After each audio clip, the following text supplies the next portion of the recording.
Odd on a Grecian earn. Odd on a Grecian earn जो ये poem है ये जॉन कीट्स के द्वारा कंपोज की गई थी। जॉन कीट्स का जो टाइम रहा है वो 1795 टू 1821, 1795 में जॉन कीट्स का जन्म हुआ था और 1821 में इनकी डेथ हो गई थी। रिटन इन 1819, ये जो पोएम्स थी ये लिखी गई थी 1819 ईस्वी में। द पोएम हैज़ 15 लाइन्स, इस पोएम में कितनी लाइन है? 50 लाइन इस पोएम में है। 5 स्टेंजास ऑफ 10 लाइन्स, जो कि 5 स्टेंजा में बटी हुई है और हर स्टेंजा में कितनी लाइन है? 10 लाइन्स है। 10 लाइन्स के इसमें 5 स्टेंजास हैं, तो टोटल 50 लाइन्स इस पोएम में है। It was the third of the 5 great odds of 1819, ये जो ओड था ये तीसरा ओड था, यानी कि जो जॉन कीट्स ने 1819 ईस्वी में 5 ग्रेट ओड्स लिखे थे और उनमें से जो ये ओड था ये तीसरा ओड था। और ये पब्लिश कब हुआ था? ये पब्लिश हुआ था 1820 में in annals of the fine arts for 1819। किस जो मैगजीन में ये पब्लिश हुआ था उसका नाम था in annals of the fine arts for 1819। यानी कि इसमें जो है जॉन कीट्स के 5 जो ग्रेट ओड्स थे 1819 में जो उसने लिखे थे वो पब्लिश हुए थे और इन्हीं में से ये एक ओड था। इस जो ओड की थीम है वो रही है mortality, art, beauty and truth, history and the imagination. ये सब जो है ये इस ओड की थीम रही हैं। और जो राइमिंग स्कीम है, इसमें जो राइमिंग स्कीम है वो हर स्टेंजा की अलग अलग है। जो फर्स्ट 4 लाइन्स है ईच स्टेंजा, यानी कि हर स्टेंजा की जो पहली 4 लाइन है उसकी राइमिंग स्कीम है ए बी ए बी, ये सेम है हर स्टेंजा में, लेकिन बाद की जो लाइन है वो अलग अलग है। जैसे फर्स्ट और फिफ्थ स्टेंजा में जो बाद की 6 लाइनें हैं वो राइमिंग करती है C D E, D C ई से ऐसे। और जो सेकंड स्टेंजा है उसकी राइमिंग स्कीम है सी डी ई, सी ई डी। और जो थर्ड और फोर्थ स्टेंजा है उसकी राइमिंग स्कीम है C D E, C D E. और जो ये ग्रेशियन अर्न है, ग्रेशियन होता है ग्रीस और अर्न बोलते हैं एक वेस्ट टाइप होता है जो जैसे गमला होता है जिसमें फूल फ्लावर्स होते हैं, तो इसी तरह ये एक इसको अर्न बोलते हैं। तो इसी जो ग्रेशियन अर्न है ये एक लंदन के जो म्यूज़ियम में जॉन कीट्स ने देखा था और जो उस पर की कुछ आकृतियाँ बनी हुई थी और इन्हीं आकृतियों को देखकर, इन्हीं पेंटिंग्स को देखकर जॉन कीट्स ने ये ओड लिखा था। Ode on a Grecian urn, first stanza. Thou still unravished bride of quietness, thou माने तुम, स्टिल अनरेविस्ड तुम अब भी हो, अनरेविस्ड एक पवित्र, ब्राइड दुल्हन ऑफ क्वाइटनेस शांति की, यानी कि तुम शांति की पवित्र दुल्हन हो। Thou foster child of silence and slow time, foster child होता है एडोप्ट चाइल्ड, यानी कि जिसे एडोप्ट किया हो, गोद लिया गया हो, यानी कि तुम एक एडोप्ट चाइल्ड हो किसकी? साइलेंस की और स्लो टाइम की, और धीरे धीरे बीतने वाले समय की, धीरे धीरे चलने वाले समय की, और इस शांति की, साइलेंस की तुम क्या हो? एडोप्ट चाइल्ड हो। ये जो पोइट्स है ये अर्न को बोल रहा है एक, तो वो बोलता है कि साइल्वन हिस्टोरियन, तुम एक ऐसे इतिहासकार हो, साइल्वन जो कि जंगलों की बातें करता है, हु कांस्ट थस एक्सप्रेस या a flowery tale more sweetly than our rhymes, जो कि एक्सप्रेस करता है ए फ्लावरी टेल, एक बहुत ही अच्छी कहानी, मोर स्वीटली बहुत ही अच्छे से, देन अवर राइम जो कि हमारी पोयम से भी स्वीट है। यानी कि तुम एक ऐसे हिस्टोरियन हो, तुम एक ऐसा इतिहासकार हो जो हमें वो कहानी बताता है जो कि हमारी पोयम से, हमारी राइमिंग से भी कहीं ज़्यादा अच्छी है। वाट लीव फ्रिंग लिजेंड हॉर्न्स अबाउट दाई सेप, अब जो पोइट्स है वो अर्न से पूछ रहा है कि वाट लीव फ्रिंग्ड, फ्रिंग माने होता है एक किनारे पर, जो तुम्हारे इस किनारे पर ये पत्तियां बनी हुई है, लिजेंड हॉर्न्स अबाउट दाई सेप, जो तुम्हारी शेप है इसके जो किनारे पर ये पत्तियां बनी रही है, लिजेंड हॉर्न्स ये कौन सी कहानियां सुनाती है, किस लिजेंड की कहानी ये सुना रही है? ऑफ डाइटीज, डाइटीज यानी कि एक तरह से भगवान की कहानी, और मोटल्स, मोटल्स होता है मनुष्य के लिए यहाँ पर यूज किया गया है, यानी कि ये किसकी कहानी हमें बता रही है? डाइटीज की या मोटल्स की, भगवान की या मनुष्य की? और ऑफ बोथ, या फिर दोनों की, भगवान की भी और मनुष्य की, ये किसकी कहानी बता रही है? In Tempe or the dales of Arcady, in Tempe मंदिरों की कहानी ये हमें बता रही है, और द डेल्स ऑफ आर्केडी या फिर आर्केडी की घाटियों की, आर्केडी एक इमेजिनरी प्लेस है, तो ये आर्केडी की डेल्स की कहानी हमें बता रही है या फिर किसी मंदिर की बता रही है। व्हाट मैन और गॉड आर दीज, और ये जो तुम्हारे ऊपर चित्रकारी की गई है, पेंटिंग्स की गई है, ये कौन है? व्हाट मैन कौन से आदमी, और गॉड्स हैं ये। व्हाट मेडन स्लोथ, ये जो कुंवारी कन्याएं यहाँ पर दिखाई दे रही है ये कौन है? व्हाट मैड परस्यूट, और जो ये बॉयज़ हैं, जो बैड बॉयज़ हैं परस्यूट, जो कि पीछे पड़े हुए हैं इन मेडन्स के, ये कौन है? व्हाट स्ट्रगल टू एस्केप, और वे कौन सा स्ट्रगल है जो ये जो मेडन्स हैं, जो ये लड़कियां हैं, इनसे बचने के लिए कर रही है? व्हाट पाइप्स एंड टिम्ब्रल्स, और ये कौन से पाइप्स और टिम्ब्रल्स हैं? पाइप्स और टिम्ब्रल्स होते हैं जो म्यूजिकल इंस्ट्रूमेंट है। तो ये कौन सी म्यूजिकल इंस्ट्रूमेंट है जो तुमने यहाँ पर बनाए हुए हैं? व्हाट वाइल्ड एक्सटेसी, और ये कौन सी सुंदरता है जो तुमने यहाँ पर उकेरी है, यानी कि जो तुम्हारे ऊपर ये पेंटिंग्स हुई है ये कौन कौन है? हेयर्ड मेलोडीज आर स्वीट, जो हम मेलोडीज सुनते हैं, जो हम गाने सुनते हैं, जो हम गीत सुनते हैं वो बहुत ही मीठे होते हैं। But those unheard are sweeter therefore, but those unheard, लेकिन जो हम नहीं सुनते, आर स्वीटर, वे ज़्यादा अच्छे होते हैं। यानी कि कुछ ऐसे भी अनसुने गीत हैं जो हमने नहीं सुने लेकिन वो बहुत ही ज़्यादा अच्छे हैं उन मेलोडी से भी जो हम सुनते हैं। देयरफॉर, इसीलिए ये सॉफ्ट पाइप्स प्ले ऑन, ये जो तुम्हारे ऊपर सॉफ्ट पाइप्स बने हुए हैं इन्हें बजते रहने दो। Not to the sensual ear, अब ये हम जो मतलब वो बोल रहे हैं, पोइट्स बोल रहे हैं जो कि अर्न पर पाइप्स बने हुए हैं, तो कह रहे हैं कि उन्हें बजने दो, लेकिन वो बज तो रहे नहीं है, हम उन्हें सुन तो नहीं सकते ना। Not to the sensual ear, यानी कि हम अपने कानों से तो उन्हें नहीं सुन सकते। But more endeared pipe to the spirit that is of not on, लेकिन जो हमारी आत्मा है, पाइप्स टू द स्पिरिट, हमारी जो आत्मा है, हम यानी कि अपने अंतर मन से, ऑफ नोट ऑन, इसकी कोई टोन नहीं है, इसका कोई गीत संगीत नहीं है, लेकिन फिर भी ये हमें बहुत ही इंडियर्ड, प्यारा लग रहा है, यानी कि हमारी आत्मा इसे समझ सकती है, हमारी आत्मा इसे महसूस कर रही है और ये बहुत ही प्यारा हमें लग रहा है। Fair youth beneath the trees, fair youth एक यूथ है, एक जवान लड़का है, बीनीथ द ट्रीज, जो कि पेड़ के नीचे बैठा हुआ है। Thou canst not leave thy song, जो कि अपना गाना कभी बंद ही नहीं कर सकता।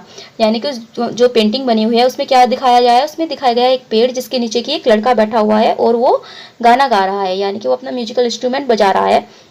तो वो अपना म्यूजिकल इंस्ट्रूमेंट बजाना कभी बंद ही नहीं कर सकता। Nor ever can those trees be bare, और जो पेड़ उस पर बने हुए हैं वो कभी भी बेयर नहीं हो सकते, यानी कि अपनी पत्तियां नहीं गिरा सकते। क्यों? क्योंकि वो तो चित्र है और वो जैसा बना हुआ है वैसा ही रहेगा, उसमें कोई फेरबदल नहीं कर सकते, उसमें कोई मूवमेंट हम नहीं दिखा सकते, तो वो जैसा है वैसा ही रहेगा, जैसा उसमें पेड़ बना हुआ है वो वैसा ही रहेगा, उसकी पत्तियां नहीं झड़ पाएंगी, और जो लड़का उसके नीचे बैठा है वो भी ऐसे ही बैठा रहेगा। बोल्ड लवर, और वहाँ पर क्या है, कुछ लवर्स भी हैं, एक लवर दिखाया गया है, जो लव कपल दिखाया गया है एक।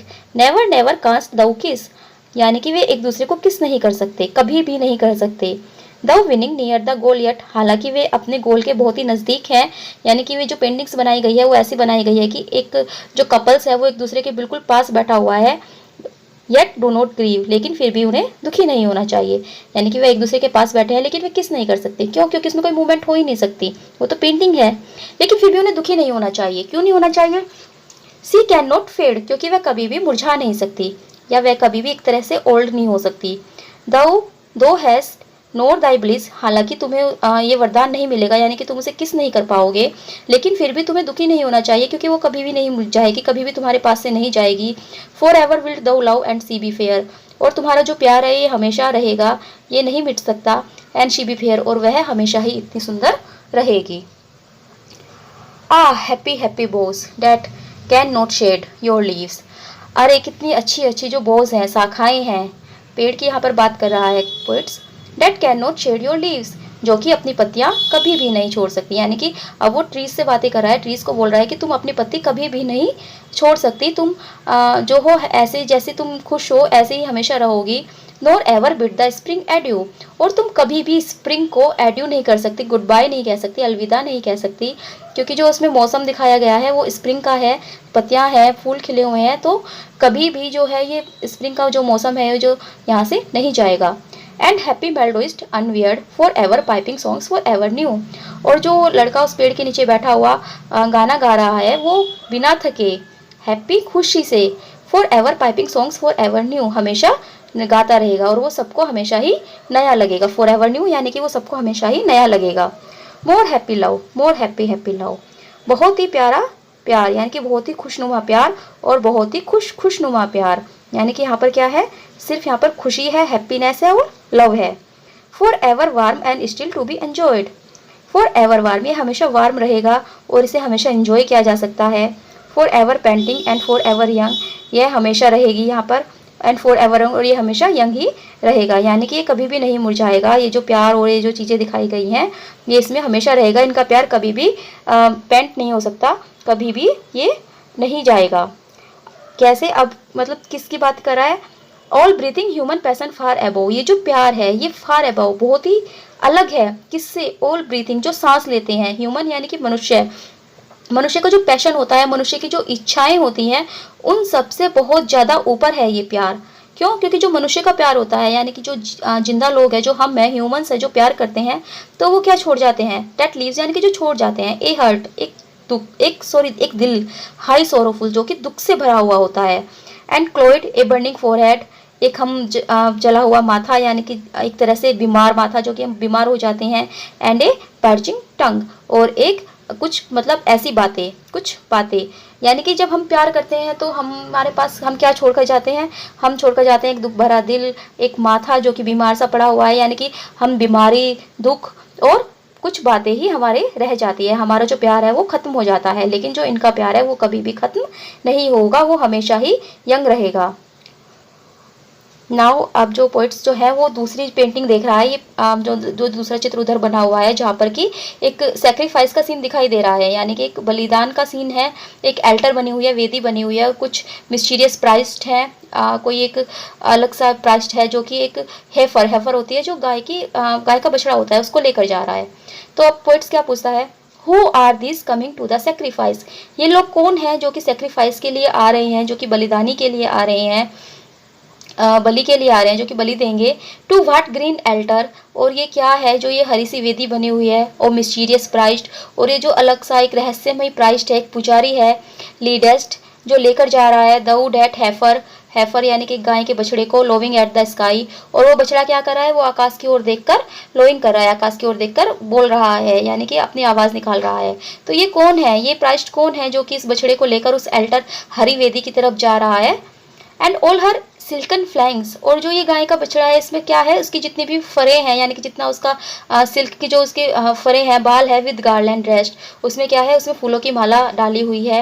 What little town by river और शी शोर्स, वह कौन सा छोटा सा शहर है, बाय रिवर जो नदी के पास हो सकता है, और शी शोर या फिर समुद्र के तट के पास हो सकता है, और माउंटेन या फिर कोई पर्वत हो, बिल्ट विद पीसफुल सिटाडेल जो कि एक शांतमय सिटाडेल के पास बना हुआ हो, इस एम्पटेड ऑफ दिस फोल्क, जहाँ से यह फोल्क आए हैं, यानी कि ये लोग कहाँ से आए हैं, कौन से शहर से आए हैं, कौन से गांव से आए हैं, कौन से नदी के पास से आए हैं या पर्वत से आए हैं, दिस पायस मोन, इस पवित्र शुभ है में, यानी कि कहाँ से आए हैं, इस एम्पटेड जिसने मतलब उस शहर को खाली कर दिया है, जिस शहर से आए हैं वो तो खाली हो गया होगा, and little town thy streets for ever more will silent be, और वह छोटा शहर जहाँ से ये लोग आए हैं उनकी जो गलियाँ हैं, फॉर एवर मोर हमेशा के लिए, विल साइलेंट शांत हो जाएंगी, क्योंकि वहाँ पर कोई इंसान ही नहीं है, जो ये आ रहे हैं ये यहाँ पर ही बस गए हैं, अब ये यहाँ से जा ही नहीं सकते, कोई मूवमेंट हो ही नहीं सकता, and not a soul to tell, और वहाँ पर एक भी आदमी,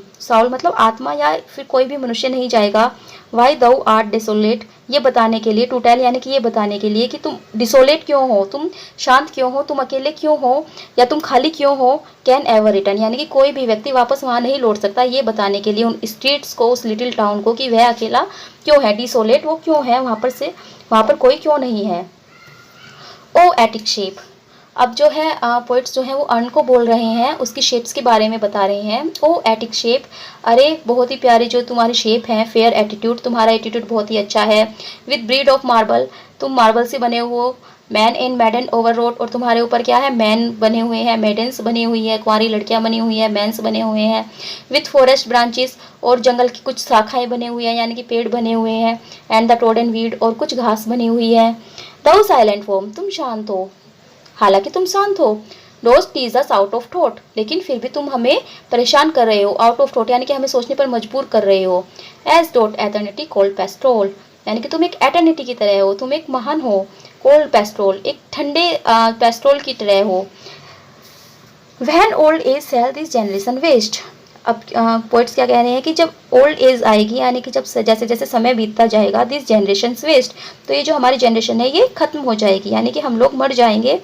दाउ सेल्स रिमेन, लेकिन तुम हमेशा यहीं रहोगे, इन मिडेस्ट ऑफ अदर वो देन अवर्स, जैसे कि हमारे दुख हैं इसी तरह दूसरे लोगों के दुख भी होंगे, उनके बीच में तुम हमेशा रिमेन रहोगे, तुम हमेशा रहोगे, ए फ्रेंड टू मैन, उस एक फ्रेंड बनकर, एक मित्र बनकर, टू मैन मनुष्य का, टू होम दो सेस्ट, जिन्हें तुम बताओगे, यानी कि हम तो चले जाएंगे, मैं भी चला जाऊंगा और जो हमारी जनरेशन के लोग हैं वो भी चले जाएंगे, लेकिन नेक्स्ट जनरेशन आएगी तो तुम ऐसे ही रहोगे, और जैसे तुम मुझे बता रहे हो या हमें बता रहे हो ऐसे ही तुम उनसे भी बताओगे, तुम उनके भी फ्रेंड बनोगे। और क्या बताओगे? नाउ ये जो 2 लाइन है, this is very important line, ये बहुत ही ज़्यादा इंपॉर्टेंट लाइन है। Beauty is truth, truth beauty, that is all, ye know on earth and all ye need to know. ये लाइन बहुत ही ज़्यादा इंपॉर्टेंट है। ब्यूटी इज ट्रूथ यानी कि सुंदरता ही सच है, ट्रूथ ब्यूटी सच्ची सुंदरता, सुंदरता ही सच है, सच्ची सुंदर है। डेट इज़ ऑल बस यही सब कुछ है। ये न्यू ऑन अर्थ यही तुम इस पृथ्वी पर जानते हो, and all ye need to no और केवल यही तुम्हें जानना है, यानी कि तुम्हें केवल सिर्फ एक ही बात जाननी है कि beauty is truth and truth is beauty, सच्ची सुंदर है और सुंदर ही सच है। केवल यही बात है जो तुम जानते भी हो और जो तुम्हें जाननी भी है, यानी कि जो लोग नहीं जानते उनको जानना है और जो लोग जान चुके हैं उन्हें के लिए अच्छी बात है, और यही बात जो है यही सब कुछ है।